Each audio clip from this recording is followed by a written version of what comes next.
KM dan PC dan Undang-Undang ITE Obstruction of Justice sebagaimana diatur dalam KUHP, tersangka FS, HK, AN, ARA, CP, Beki, dan IW. Para media yang saya hormati, pada hari ini penyerahan tersangka dan barang bukti sesuai dengan ketentuan hukum acara pidana, kami akan menindaklanjutinya dengan mengambil langkah sesuai dengan kewenangan yang diatur dalam undang-undang, bahwa jaksa penuntut umum sesuai dengan ketentuan hukum acara pidana berwenang melakukan penahanan terhadap tersangka yang diserahkan kepada kami. Tujuan penahanan sebagaimana pernah kami jelaskan bahwa untuk memudahkan proses persidangan, karena kita ingin perkara ini dilaksanakan persidangan secara cepat, sederhana dan berbiaya ringan, dan memudahkan membawa tersangka ke persidangan. Sesuai dengan hasil koordinasi dengan Bareskrim, tersangka FS, HK, AN, ARA, kami melakukan penahanan di Makobrimob. Terhadap yang lain, CP, Beki, dan IW di Bareskrim Polri.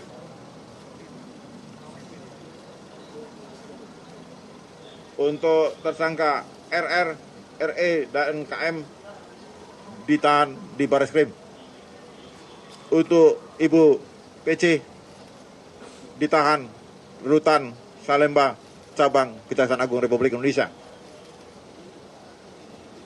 Adik-adik yang saya hormati, yang saya banggakan, pelaksanaan tahap 2 akan dilaksanakan pukul 11.00 insya Allah berdasarkan hasil koordinasi bertempat di Jampidum. Pada kesempatan yang baik ini, saya minta juga kepada rekan-rekan media mengikuti perkembangan penanganan perkara ini. Insya Allah sesegera mungkin kami limpahkan pengadilan, karena kami ingin perkara ini segera mendapatkan keadilan dan kepastian hukum, sehingga tidak menunda-nunda waktu pelaksanaan pelimpahan ke pengadilan. Dan saya akan sesegera mungkin, karena surat dakwaan sudah kami koreksi dan kami terus perbaiki, sempurnakan, supaya dalam pelaksanaan persidangan dapat berjalan dengan sebaik-baiknya. Demikian yang bisa saya sampaikan. Billahi taufiq wal hidayah. Wassalamualaikum warahmatullahi wabarakatuh.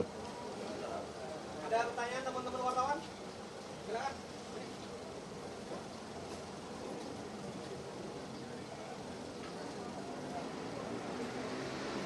Dari mana? Siapa nama?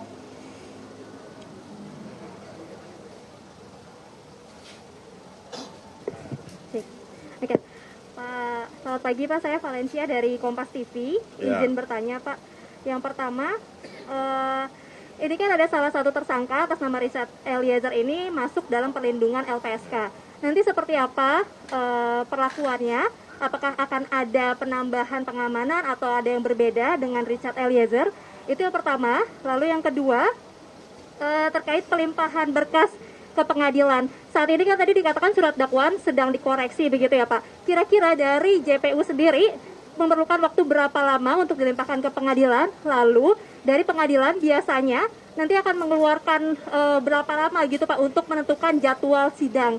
Itu yang kedua. Lalu berikutnya terkait dengan safe house. Kemarin sempat ada perbincangan terkait jaksa penuntut umum ini akan diamankan di safe house ketika masa persidangan. Nah, ini seperti apakah? Apakah memang akan dilakukan atau tidak Pak untuk setidaknya mengamankan jaksa penuntut umum agar tidak ada intervensi dari pihak lain, begitu Pak. Terima kasih. Baik, terima kasih. Saya mulai dari pertanyaan ketiga. Tentang Saipos ini, itu ada ide baik ya, dan kami menghargai ide itu. Dan tentang pengamanan jaksa, bagaimana supaya tidak intervensi, kami sudah punya sistem untuk melakukan itu. Jaksa kami jaga integritasnya, profesionalismenya. Saya yakin benar, intervensi tidak ada, ya. Karena negara kita ini negara hukum. Saat ini kami pastikan Kejaksaan Agung tidak bisa diintervensi. Karena kita harus menjaga netralitas dalam proses penanganan perkara. Dan saya yakin juga seluruh masyarakat Indonesia dapat mengawasinya, termasuk media ini. Dan kita nggak ada yang bisa kita tutupin lagi saat ini di dunia digital saat ini. Jadi kalian turut mengawasi,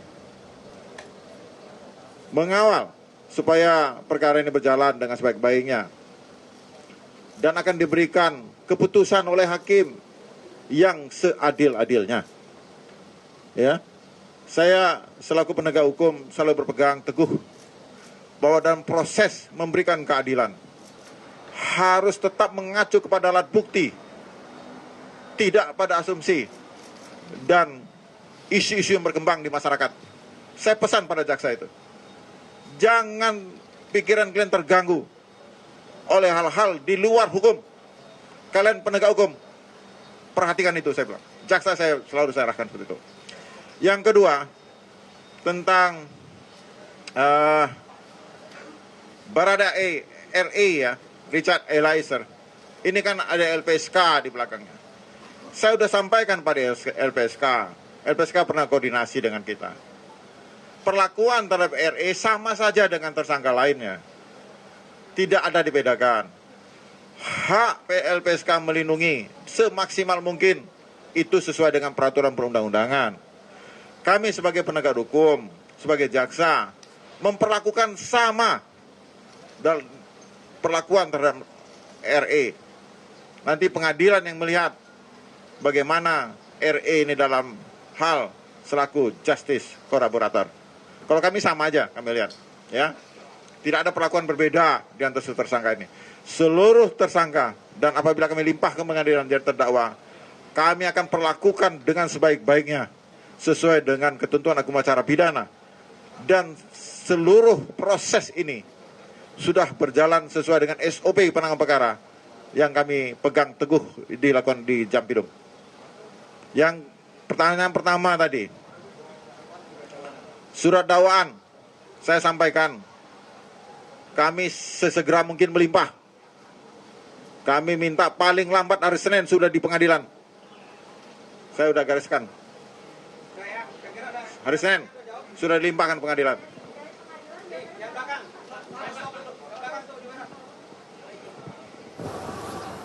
Izin Pak, saya Sahrul Pak dari Jawa Pos. Izin bertanya Pak Jampidum terkait dengan usul dari beberapa pihak termasuk Komisi Yudisial untuk memindahkan lokasi sidang dari selatan ke wilayah yang lebih representatif, itu apakah sudah dibicarakan dengan Mahkamah Agung Pak? Lokasi sidangnya dipindahkan tidak di Pengadilan Selatan gitu Pak. Terima kasih. Sampai saat udah itu aja ya. Ya Pak, dikit lagi Pak, satu lagi Pak. Kayak nanti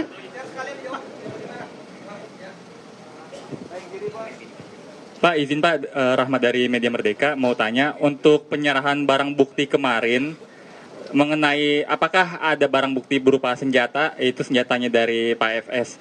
Kalaupun memang ada, senjatanya itu ada berapa? Lalu kalau misalkan ada, itu ada berapa jenis senjata, dan apakah semua senjata itu milik Pak FS semua? Terima kasih.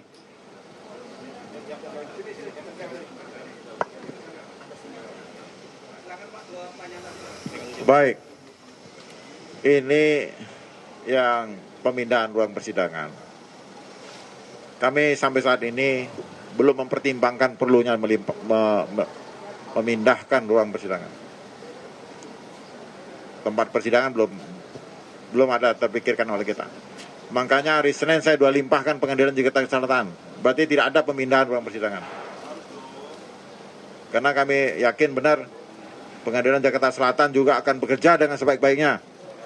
Karena menarik perhatian masyarakat dan perhatian Presiden. Perkara ini, Presiden meminta kita transparan.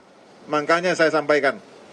Pelimpahan perkara ini juga saya minta dipantau oleh Komisi Pemberantasan Korupsi. Karena ini menjadi perhatian pemerintah. Dan kami di sini Jaksa Agung Muda Intelijen, Jaksa Agung Muda Pengawasan, Satgas 53. Kami libatkan dalam pengawasan setiap penanganan perkara yang kami anggap penting dan menjadi perhatian pimpinan. Jadi pengawasan sangat ketat. Dan saya minta seluruhnya untuk menjaga keamanan, ketertiban persidangan agar perkara ini cepat selesai dan energi pemerintah tidak terlalu terkuras gara-gara perkara ini. Kita harus segera selesaikan perkara ini. Demikian. Mengenai senjata ada, tapi saya sebutkan dalam rilis ini, ya. Senjata itu ada disita, ya sudah cukup. Itu bukan porsi saya jawab itu. Nanti tanya jaksa penuntut umum, ya. Silakan. Selamat siang Pak, terima kasih Pak. Saya Mikael dari Berita 1 Pak. Ingin saya tanyakan, ada 2 perkara di sini, 340 dan operasional justice. Apakah 2 perkara itu akan jadi 2 dakwaan atau lebih? Apakah masing-masing tersangka akan menjadi 1 dakwaan gitu Pak? Terima kasih Pak. Terima kasih. Khusus untuk FS, karena yang bersangkutan tersangka tersebut melanggar 2 aturan pidana, pernah saya jelaskan sebelumnya. Di 141 KUHP disebutkan, ketika terjadi tersangka melanggar 2 aturan pidana, untuk efektivitas persidangan kami gabungkan agar persidangan dapat berjalan sekali jalan, karena lebih efektif, efisien. Jadi untuk FS saja, yang lain satu-satu split sync kita sidangkan sesuai dengan surat dakwaan yang dibuat oleh jaksa. Demikian.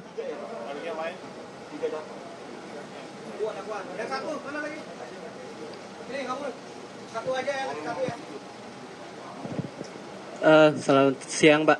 Ini mempertegas aja, nanti dilimpahkannya ke pengadilan mana Pak? Saya rasa cukup tegas saya tadi. Apa nggak mendengar? Jakarta Selatan. Silakan. Ya. Ya, Didi Pak, Harian Pelita tadi. Saya pertanyakan Pak, ketika ada pelimpahan, ada nggak si yang bersangkutan itu dipindahkan, misalnya ke lapas atau ke rutan atau ke tempat lain Pak? Makasih Pak. Saya sudah jelaskan tadi Mas, ya. Sudah saya jelaskan. Nanti setelah kami limpahkan, itu pengadilan berwenang untuk mengatur lebih lanjut, ya. Oke. Terima kasih ya. Sekian dan terima kasih rekan-rekan wartawan. Ya, kalau menunggu silakan, karena nanti mau melihat tahap 2 berikutnya untuk Pak Jampidum dan jajarannya dipersilakan. Ya, terima kasih semua. Sekian dan terima kasih. Sekali lagi ya, saya minta nanti ketertibannya pada saat penyerahan tahap 2. Saya minta sekali lagi rekan-rekan media, ketertibannya nanti kita pakaikan ini ya, biar rame-rame seperti dulu di Gedung Bundar. Jam 11 di sini.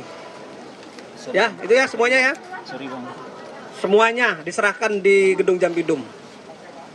Ya, clear semuanya ya teman-teman ya.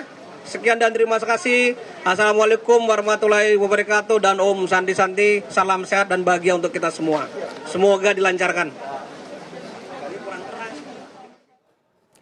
Ya pemirsa, baru saja pihak dari Kejaksaan Agung, ini Jampidum Kejagung Republik Indonesia, Fadil Zumhana menyampaikan keterangan update dari kasus pembunuhan yang dilakukan oleh Verdi Sambo beserta juga keempat tersangka lainnya, di mana saat ini sudah sampai pada pelimpahan tahap 2. Kita ketahui bahwa minggu lalu ini sudah dilakukan proses berkas perkara yang kemudian ini dinyatakan lengkap oleh Kejaksaan Agung, dan untuk saat ini penahanan dan juga pelimpahan oleh pengadilan akan dilakukan secepat mungkin. Tadi kalau informasi yang kami terima melalui Jampidum, maksimal akan dilakukan ataupun juga diterima berkas dari tersangka tersebut ini pada hari Senin, tepatnya di tanggal maksud kami di tanggal 5 Oktober 2022.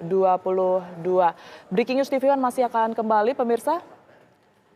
Dan kami akhiri di sini bersama saya Tiara Harhab. Terima kasih dan sampai jumpa.